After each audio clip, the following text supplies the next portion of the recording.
Kinumpirma ni dismissed Mayor Alice Guo na kilala niya ang abogadong nagnotaryo ng kanyang counter affidavit kahit wala siya rito sa Pilipinas.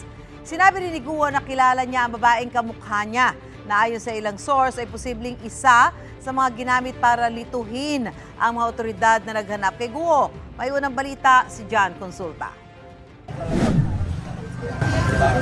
Nitong September 5, matapos i-turnover ng Indonesian Police si Alice Guo sa law enforcement groups ng Pilipinas, dinala ang dating alkalde sa immigration headquarters ng Indonesia.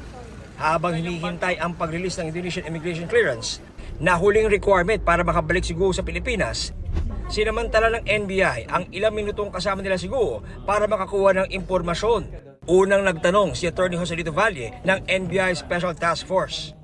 Wala namang tao doon sa Senate po. Marami. Andun ba yung mga senador ni Lonche ah?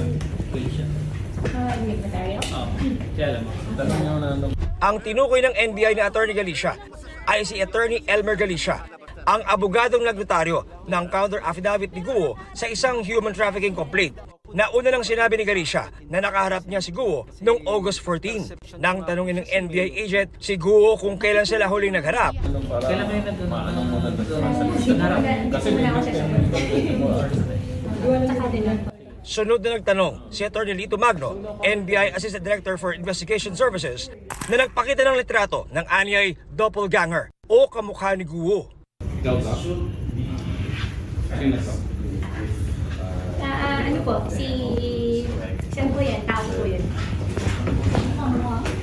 Lahat ng tao po halos long hair. Kamukha niyo, ma'am. Kamukha niyo po yun. Slimmer version.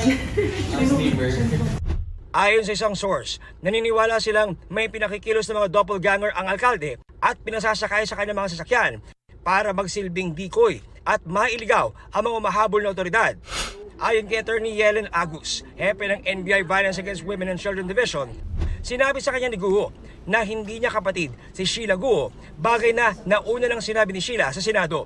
Muling nagtanong si Valle ng NBI Special Task Force kung kumuha na ba ng NBI clearance ang alkalde. Nakasado yun ako sa mga visa applications. Pero sure ako na once ako kumuha sa Once? Anong mga taon? No, sure. Hindi ka sure? Hindi ako sure. Bago ka maging mayor or mayor ka na? Hindi ko masyado. Baka before. Ikaw mag-mayor. Sa NBI clearance, nakuha ang fingerprints ng isang Alice Guo na ikunumpara sa nakuhang fingerprints ng isang Guo Huaping at lumabas na tugma o pareho ang mga ito ayon sa NBI. Kasalukuyang nakakulong si Guo sa PNP Custodial Center sa Quezon City. Ito ang unang balita.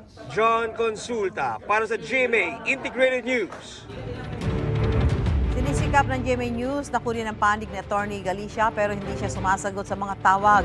Sarado rin ang kanyang bahay at law office ng puntahan ng aming team.